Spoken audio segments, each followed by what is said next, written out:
Il est 18 h, vous êtes bien en direct sur 8 Mont-Blanc. Nous sommes le lundi 14 octobre. Merci de nous rejoindre pour une nouvelle semaine d'actualité en Savoie-Mont-Blanc. Nous sommes ensemble, vous le savez, pour une petite heure de rencontre dans Accès Direct ce soir. Comme tous les lundis, nous parlerons sport. Nicolas Detève est le président du club Chambéry Lac du Bourget canoë-kayak. Il sera avec l'entraîneur. Nous échangerons sur cette discipline sportive assez confidentielle. Et puis un chef qui mise sur le retour aux sources. Daniel Baratti a repris avec sa femme Charlotte le restaurant L'Auberge sur les Bois du côté d'Annecy. Il y défend une cuisine proche des producteurs et des éleveurs de la région. Et eux aussi croient au terroir et aux traditions savoyardes. Véronique Lévy est la présidente de la foire agricole de Saint-Gervais. Elle se déroule ce dimanche, une 42e édition dont nous parlerons dans quelques minutes. Mais avant, comme chaque soir, salut Victoria, 18h30, le JT, avec une grande première et pas mal de monde pour voir passer un tram ce matin du côté d'Annemasse. Et oui, Fanette, parce que c'était un moment historique. Cela faisait 60 ans qu'on n'avait pas vu le tram traverser la frontière. La première rame est allée jusqu'au centre-ville d'Annemasse. C'était un essai pour ce tram qui entrera en service le 15 décembre prochain. On verra un reportage de Jean-Paul Crespi. Et puis toi, tu nous proposes un point sur la filière du reblochon dont on a beaucoup parlé, pas toujours de manière positive ces derniers mois. Effectivement, l'année 2018 a été assez compliquée pour la filière qui a fait face à de nombreux rappels de l'eau, en cause les bactéries E. coli. On en parlera, les producteurs, les acteurs de la filière ont voulu rebondir, redorer un petit peu l'image du fromage au lait cru. Eh ben merci Victoria, on te retrouve tout à l'heure pour le JT. Et on commence comme chaque lundi avec du sport. Je reçois Nicolas Detève, président du club Chambéry Lac du Bourget canoë-kayak, et Maxime Botex qui est l'entraîneur du club. Bonsoir à tous les deux. Bonsoir. Alors je l'ai dit en introduction, le canoë-kayak, tout le monde en a plus ou moins fait, surtout en pays de Savoie. Et pourtant, ça reste une discipline sportive plutôt confidentielle. Comment on l'explique ça ? Je pense qu'il y a une vraie culture du sport outdoor qui est historiquement très confidentielle. C'est pas un sport où ça communiquait beaucoup à l'origine. Je pense qu'on a un petit peu les suites de cette culture historique un peu où on communique pas bien, en tout cas. Alors j'ai noté le chiffre de 60 000 licenciés pour la Fédération française de canoë-kayak et 1,5 million de pratiquants. Donc ça doit brasser pas mal de monde, un club comme le vôtre. Le club de Chambéry, pour faire simple, une petite carte d'identité. Alors, le club de Chambéry, là, actuellement, doit être à 154 licenciés, ce qui n'est pas non plus énorme. Ça reste un club qui est gros dans le monde du canoë-kayak. En tout cas, en Rhône-Alpes, c'est un des plus gros clubs de Rhône-Alpes. Après, il y a une distance, enfin, un écart en fait entre la pratique, avec la descente de l'Ardèche par exemple, où il y a je sais pas, 5000 personnes par jour qui passent en été, et la pratique club, qui est une autre pratique, une autre forme de pratique. Et il y a vraiment un écart entre ce que fait le grand public, avec une pratique occasionnelle une fois, et une pratique club qui est journalière et quotidienne. Est-ce que l'une peut amener à l'autre ? Est-ce que ça arrive ? C'est pas si direct. Ça arrive, mais c'est vrai que c'est pas souvent. Alors comment on arrive dans votre club ? Pas mal de jeunes. Vous me disiez tout à l'heure pour préparer l'interview, vous avez des athlètes aux portes des équipes de France, mais ils sont encore jeunes. Votre objectif, c'est de les faire entrer en équipe de France. Donc quel type de sportif vous avez dans votre club ? Alors sur la filière sport, donc Max c'est l'entraîneur au niveau sport du club. Nous on est plutôt spécialisé dans le slalom. Dans le canoë-kayak en fait il y a beaucoup de disciplines, plus de 10 disciplines. Nous historiquement le bureau du club on est plutôt des anciens athlètes de slalom, donc on est parti là-dessus. C'est ce qui nous tient à cœur, en tout cas c'est ce qu'on a envie de développer principalement, même s'il y a beaucoup d'autres sections au sein du club, c'est la section qui nous tient à cœur. Le profil du poste de notre salarié il est vraiment tourné vers le slalom. Après là on a 49 jeunes, on a repris, en fait le club a été un très bon club au niveau historique avec je crois qu'il y a 101 médailles nationales et une vingtaine de médailles mondiales. Donc c'est pas rien. C'est pas rien, ouais, c'est pas rien. Après, comme tous les clubs, ça fait des vagues, il y a des bosses, des creux. Donc là, on était plutôt dans un creux il y a une dizaine d'années, on est reparti. Donc on a un public, on a 49 jeunes, je crois, 49 licences sur les 150 qui sont en dessous de 18 ans, hein, qu'on a repris tout petit en primaire, qu'on a fait évoluer, monter. Et là, ils arrivent dans le classement national, le classement des grands. Ça reste des minimes, des cadets. Les plus grands ont 14-15 ans. Et ils rentrent dans le classement là, petit à petit. Donc ils vont arriver petit à petit, on espère, en équipe de France. Alors ça, c'est un de vos gros objectifs. Vous avez d'autres objectifs côté sportif. Il y a l'équipe de France, mais est-ce qu'il y a d'autres enjeux au niveau national, régional? Oui, effectivement, l'objectif c'est d'avoir déjà avant de passer en équipe de France, d'avoir des médailles au championnat de France cadet, junior, des médailles jeunes. Aussi de faire monter, il y a un classement national des clubs, faire monter le club le plus haut possible au classement. Là, on est déjà monté à la 6e place, on a fait un grand ascenseur. On espère vraiment s'installer dans les 5 meilleurs, voire même dans les 3 meilleurs clubs, et s'y installer un peu durablement. Donc ça, c'est un petit peu les objectifs, on va dire, intermédiaires. Après, effectivement, il y a l'équipe de France, puis à plus long terme, il y a les JO de 2024 qui se profilent. Donc avec cette génération-là, ils seront un petit peu jeunes, mais ce n'est pas complètement inaccessible. Ils seront un peu aux portes, on va dire, de pouvoir sélectionner pour des Jeux Olympiques en 2024. Comment on se prépare justement à un objectif comme ceci? Est-ce qu'il fait rêver ou est-ce qu'il fait peur, les jeunes qui sont dans votre club? Il fait rêver. Clairement, il fait rêver et ils y pensent déjà. Hein, ils s'entraînent aussi un petit peu pour ça. Il y en a une partie en tout cas. Il y en a d'autres pour qui ça viendra sûrement plus tard, mais il y en a très tôt. Ils sont dans cette optique effectivement de participer aux Jeux Olympiques, notamment en plus chez nous ou sur un bassin qu'on va connaître par cœur, donc sur lequel on aura des chances de performer. Donc là, c'est un bassin qui est sorti de l'eau, sorti de terre il y a quelques mois. Donc on va déjà commencer à s'y entraîner. Donc voilà, on s'y prépare un petit peu comme ça, en allant s'entraîner déjà. Là, on y va par exemple à la Toussaint sur le bassin des Jeux Olympiques de Paris. Donc voilà, on va y amener petit à petit et ça sera une source de motivation, je pense, pour les meilleurs athlètes. Ça veut dire qu'en termes d'infrastructure, de fonctionnement, d'encadrement, il faut pouvoir accompagner ces jeunes-là. Comment ça se passe pour un club? Eh ben, là, en fait, on a embauché Maxime l'année dernière, là, ça fait 1 an. Parallèlement à ça, on a monté une section, entre guillemets, sportive avec un lycée, en partenariat avec un lycée, avec des horaires aménagés. Donc ça passe déjà par là. On a a priori, l'année prochaine, on devrait être labellisé dispositif régional d'excellence, avec l'idée de monter un peu l'espoir autour du Bourget du Lac. Voilà, donc ça passe par des structures comme ça. Là, en ce moment, on est en train de réaménager un petit peu les locaux du club pour avoir une belle salle de musculation, de renforcement musculaire. Donc toute cette structure-là, toute cette infrastructure, les conditions d'entraînement, voilà, entre le bassin qui est devant le club, qui évolue, qu'on aménage de plus en plus. On a un stade d'eau vive à Yenne, là, qui est à 15 minutes du club, qui est un très très bel outil pour nous.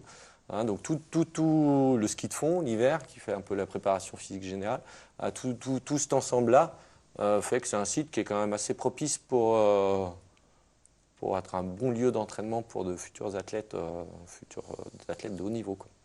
Est-ce qu'il y a de la place dans le club pour ceux qui ne viseraient pas les JO olympiques ou même les championnats de France? Voilà. Est-ce qu'il y a de la place dans le club pour quelqu'un qui voudrait en faire un niveau sérieux, mais pas professionnel et pas de très haut niveau?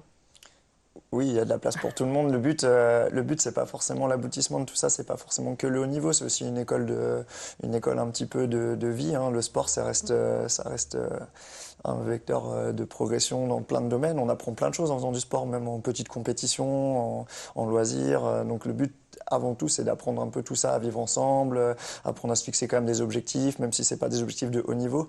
Par contre, effectivement, on est plutôt dans une école de compétition. Même si c'est pas de haut niveau, on n'a pas vraiment d'école jeune loisirs pure. On les amène dans une progression et dans un projet qui est de compétition, même si c'est pas du haut niveau. Voilà. Après, pour compléter, ça c'est la section sport, entre guillemets, du club. À côté de ça, au sein du club, il y a d'autres sections qui cohabitent. Il y a une section loisirs pour les adultes qui se développe de plus en plus. Là, il y a 25 personnes qui se regroupent régulièrement pour faire des petites randonnées en kayak loisirs. On a à côté de ça, on accueille les Dragon Ladies en Dragon Boat. On voit des images, je ne sais pas si elles apparaissent. Enfin, moi j'ai une image en face de moi en tout cas. Elles apparaissent. Qu'on accueille au sein du club. On a une section sport adapté, on accueille des handisports.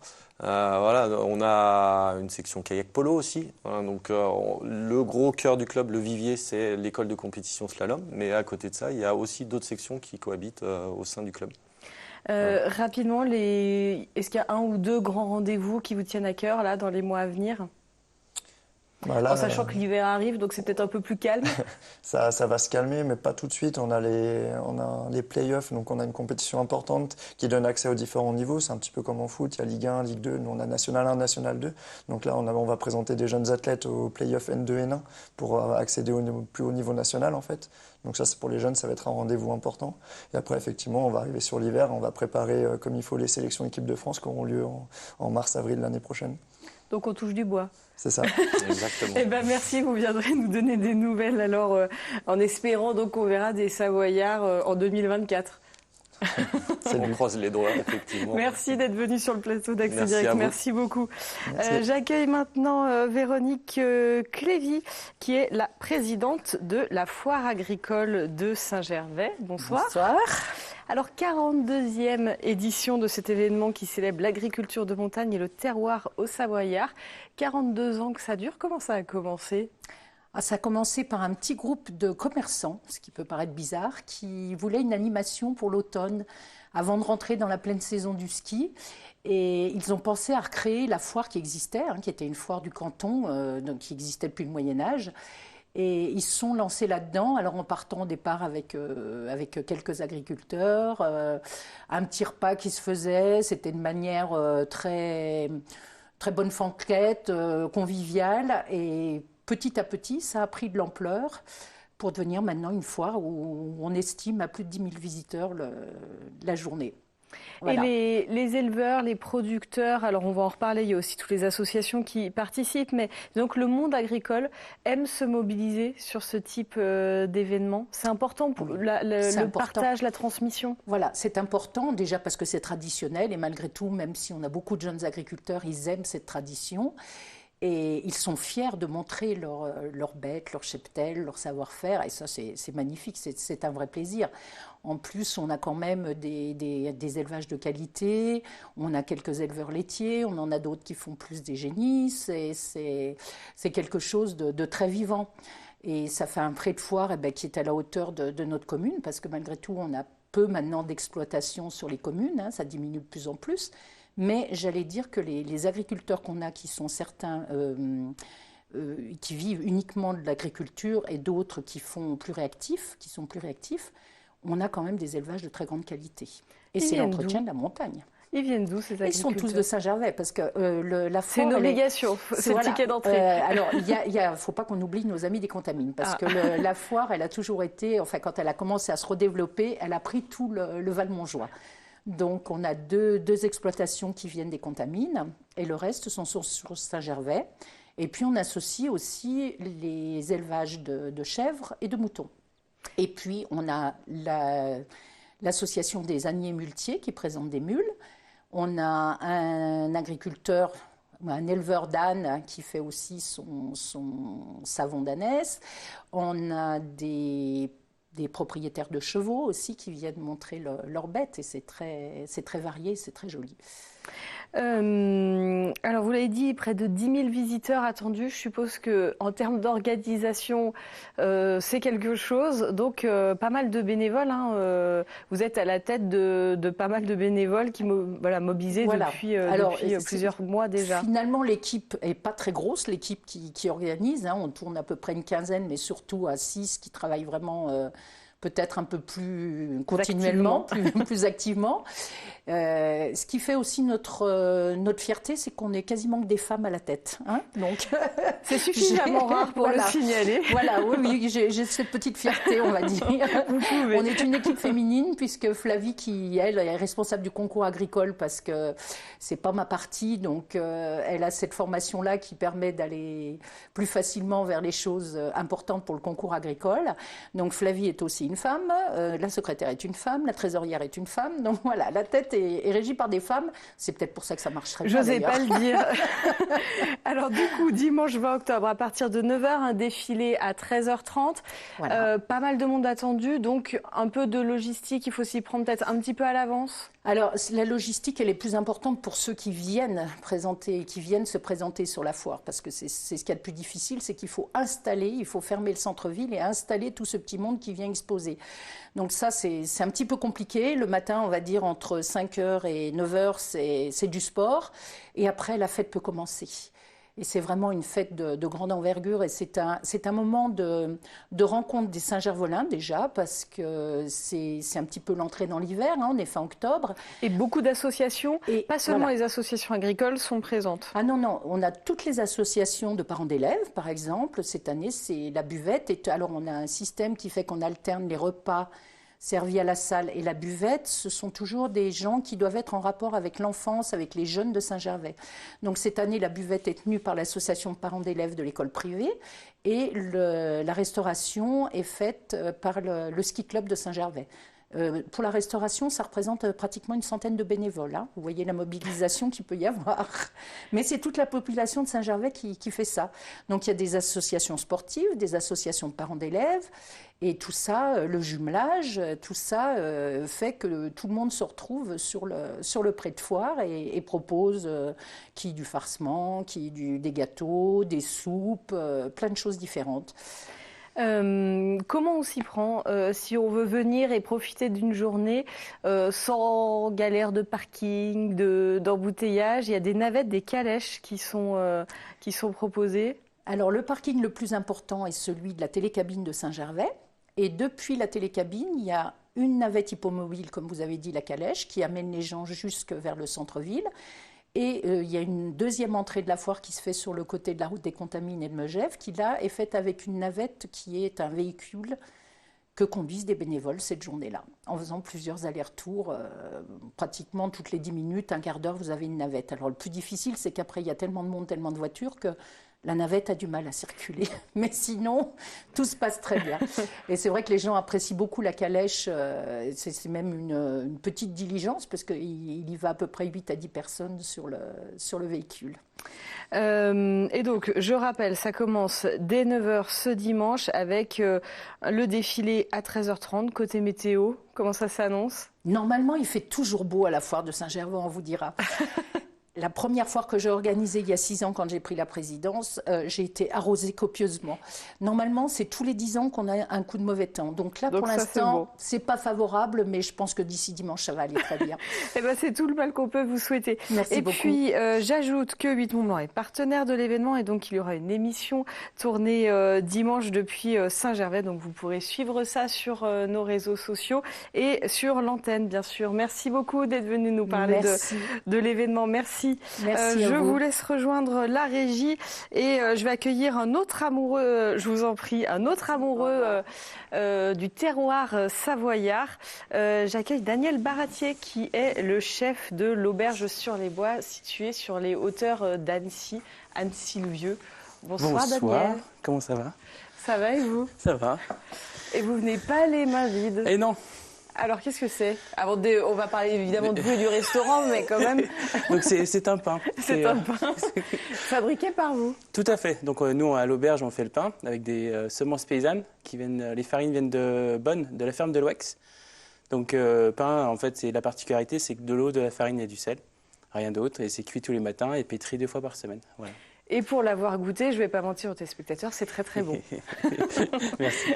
Comme tout ce qu'on trouve sur la table de l'auberge sur les bois. Donc c'est du côté sur les bois, hein, c'est un des hameaux d'Annecy-le-Vieux sur les hauteurs d'Annecy. Vous y êtes installé il y a à peu près 1 an avec votre femme Charlotte et tous les deux vous étiez installés à Paris, vous aux commandes des cuisines du Déserteur, elle responsable de salle à l'Arpège et à l'Astrance. Ça a été un retour aux sources, surtout pour vous. Oui, c'était une décision qu'on a prise donc, il y a 1 an, du fait d'avoir une vie de famille maintenant, donc allier la famille et le professionnel d'un coup. Donc on a eu la chance de trouver l'auberge. Et puis, Qu'est-ce qui vous a plu dans cet endroit-là? Parce que c'est très différent de ce que c'était. Oui, tout à fait. Bon, on a tout changé, mais c'est ce qui m'a plu dans ce lieu, c'est le lieu en lui-même, c'est la proximité d'Annecy, et la proximité du Mont-Verrier, la proximité de tout, mais en étant à l'écart de tout aussi, en étant au calme et en étant avoir de belles terrasses, de pouvoir profiter un peu du moment et puis. Ouais, Et des montagnes environnantes. C'est ça. Alors, il y a 2 univers. Il y a le restaurant gastronomique avec 3 plats le midi, 5 plats ou 7 plats. Et côté cave à vin avec plutôt décontracté, plat du jour. C'est important d'avoir ces 2 univers? Oui, c'est primordial, je dirais, même maintenant. Parce que vu qu'on travaille les carcasses entières, ça permet d'avoir un cercle vertueux sur tout ce qu'on fait. Donc surtout les carcasses, on fait les jarrets, les jambons, les poitrines au bar à vin, et puis les côtes et les faux filets sur le restaurant, tout simplement. Ça permet vraiment d'être d'avoir zéro perte et un cercle vertueux. On va reparler de la cuisine, justement, puisque vous parlez de carcasse. C'est une des choses qui m'a interpellée. Quand on va notamment sur les réseaux sociaux, on voit des très belles photos de carcasses, de viande, de gros morceaux de viande sanguinolents, etc. C'est quelque chose qu'on voit plus trop et que vous assumez beaucoup. C'est important de montrer aussi l'origine de ces produits-là. Effectivement. Tout à fait. Mais ça, c'était un cerf qui a été chassé donc, à côté de Mercury. Voilà. Tout à fait. Bon, non, c'était super. Non, c'est important parce que de dire d'où viennent nos produits et surtout que c'est pas des produits qui sont achetés sous vide, c'est des vrais produits qui sont faits, qui sont donc sur les produits de chasse par des vrais chasseurs qui savent chasser, on va dire, des éleveurs qui font attention à leurs animaux, qui font attention à leur terroir, tout simplement. Je travaille essentiellement aussi avec un éleveur qui c'est Nicolas Dupanloup, la ferme Biodup à Arbusigny, qui lui, ça fait 30 ans que c'est en bio. Son père faisait ça et lui, il a repris les rênes. Et maintenant, il fait de la physiothérapie, de la kinésie sur ses vaches, sur ses cochons. Voilà, et tout est un ensemble et tout est important pour moi. Et je veux montrer aux gens, à nos clients, que tout ce qui est choisi, tout ce qui rentre chez nous, c'est choisi pas par hasard. Et c'est vrai pour la viande, mais c'est vrai pour les tout poissons, ce qu'on va trouver les légumes, sur les tables. Oui, voilà, tout à fait. Du pain, de la farine de la ferme de l'Ouec jusqu'à la carcasse, tout est, on sait d'où ça vient, on sait que c'est propre, sans intrants, sans chimie, que c'est bon, surtout. La cuisine Daniel Baratier, en une phrase. Gourmande. En un mot même, donc. En un mot, ouais. Non, gourmande, je dirais gourmande, sincère, honnête, pas d'artifice, pas de tricherie. Voilà, vraiment, tout simplement. Alors on sait qu'on est plutôt bien lotis en Haute-Savoie côté gastronomie. Vous qui travaillez au plus près des producteurs, des éleveurs, vous avez aussi trouvé des professionnels à la hauteur, disons? Oui, il y en a énormément, il y en a peu. Il n'y a pas non plus énormément de production. C'est assez limité. Hein. C'est vraiment, c'est des niches, mais je suis très content de les avoir. Et comme la niche, comme pour la farine, c'est vraiment pour moi important parce que ça a été très dur à trouver. Et d'avoir mes 4 tonnes pour l'année, c'était encore plus dur parce qu'il a fallu le convaincre. Mais voilà, c'est des produits de niche, mais qu'on peut trouver et c'est très important. Ouais. Et c'est vraiment, voilà. Mais ça se trouve. Ce qui est plutôt une bonne nouvelle. C'est ça. Le côté gastronomie, donc je l'ai dit, il y a notamment le soir 5 plats ou 7 plats, oui. Avec une spécificité, on ne sait pas ce qu'on va manger. Sur le menu, non, c'est vrai qu'on ne sait pas ce qu'on va manger sur le menu. Après, on peut trouver une petite carte aussi. On peut trouver une petite carte en annexe, donc ceux qui veulent manger à la carte peuvent manger à la carte. Mais c'est vrai que je suis revenu à mon menu unique surprise. Ça permet d'avoir des produits comme là on a pu voir, des ormeaux, plein de petites choses qui viennent de pêcheurs en national, parce que je ne travaille pas que en local, parce que je ne peux pas. Mais en national, sur que des bons produits, des produits d'exception, des produits de saison. Produits d'exception, c'est des poissons de ligne, ikejime, c'est plein d'autres choses comme ça. Mais on peut trouver des pièces à partager aussi. Souvent, on me demande des poissons entiers à griller, ils sont 3-4, donc je commande, le lendemain je l'ai, voilà. Donc je fais vraiment du à la carte pour tout le monde en fait. C'est vraiment. Puis là, on arrive sur la saison de l'automne, donc les poulards en vessie, lièvre à la royale, toutes ces choses-là, les classiques français que j'adore faire, donc qu'on va commencer la semaine prochaine, tout simplement. L'inspiration, vous la trouvez où? Ça vient comme ça, quand on a le temps. Quand on a le temps, quand on regarde la montagne, Parmelan le matin avec le soleil, il y a un truc qui arrive, une odeur, et puis voilà, ça vient. Et puis après, au fil des années aussi, ça fait quand même 22 ans que je fais ça, donc voilà. Mais par exemple, est-ce que la cuisine a changé en vivant à Paris Est-ce que le fait d'être aujourd'hui dans cet environnement-là, ça a modifié votre façon de cuisiner? On ne peut pas dire que ça n'a pas modifié l'ADN, on va dire, de ma cuisine, parce que ça reste toujours une cuisine de produits. Parce que moi, ce que je dis, la cuisine, elle est simple. Si j'ai des bons produits, j'ai rien à faire derrière. C'est très simple, hein. J'ai un super poulpe, il est vivant, je le cuis, c'est bon, j'ai rien à faire. C'est pour ça que je dis qu'il faut être intransigeant, il faut être honnête et voilà, avoir les meilleurs produits qui existent. Mais je dis les meilleurs produits, ça peut être la meilleure carotte, le meilleur navet. Mais mon ADN n'a pas changé. Il va évoluer au fil des années, avec l'auberge, avec la surface que j'ai, la capacité que j'ai pour faire des choses. Ça va évoluer, mais l'ADN reste le même. Le produit, tout simplement. Bon, il nous reste une petite minute. On peut le couper, voir à quoi ça ressemble. Alors, je ne sais pas si on va entendre, on va se taire pour essayer d'entendre le bruit quand même. Donc ça, c'est des pains qui font 1,4 kg. Et donc celui-là, il a été cuit? Donc celui-là, je l'ai cuit hier. Celui-là, je l'ai cuit hier, mais je l'ai pétri de mercredi. Donc fermentation lente, 96 heures de fermentation au froid à 0,5 degrés. Comme ça, le levain, il ne mange pas les sucres. Et il mange que le gluten et tout ce qui traîne. Et voilà. Et donc là, c'est 100% sucre et 100% super bon. On me dit dans l'oreillette que ça a l'air très beau et qu'ils ont très faim. Comment on le savoure, un pain comme ça, par exemple? Parce que ça, on va le trouver sur votre table. Ça, on le savoure, oui. Comment on le savoure? Juste on s'assoit à table et puis c'est parti. Il y a du pain, du beurre, du pâté. Il y a plein de choses. Il sera meilleur le lendemain, de toute façon, parce que c'est des semences paysannes. Il y a deux farines, de la 80 et de la 110. Et l'hydratation fait que le lendemain, il sera meilleur. Ça sera et puis dans 5 jours, il sera encore là aussi. Parce que vu que c'est un pain naturel, c'est comme on avait à l'époque. Donc il tient dans le temps. Et on peut l'acheter? Et on peut l'acheter. Chez nous, tout simplement. Ouais. Donc à l'auberge sur les bois, sur les hauteurs d'Annecy. Donc on a parlé pas mal du restaurant. Je rappelle qu'il y a aussi le côté cave à vin avec des menus du jour, etc. Demain, par exemple, qu'est-ce qu'on va potentiellement trouver à la carte? Grosso modo, je ne vais pas poser de questions au piège. Plat du jour, qu'est-ce que j'ai fait? C'est la saison de quoi en ce moment? Potimarron. J'ai fait des petits potimarrons soupières avec des châtaignes, c'est la saison de la châtaigne. On a fait du lard sauté, champignons et il y a des chanterelles. Et ça sera le plat du jour du bar à vin demain. Donc soupe de courge, potimarron dans une petite soupière comme ça. Voilà, c'est vraiment. Vu que le potimarron mange tout de A à Z, donc ça sera voilà. Et ben voilà, rendez-vous est donné. Et s'il fait pas trop mauvais, la terrasse est toujours ouverte? Tout petit peu, ouais. Tout petit peu. Un petit peu, ouais. Et ben merci beaucoup. Merci beaucoup, Fanny. Merci d'être venu sur le plateau d'Accès Direct. Tout de suite pour le JT, juste après une petite page de pub.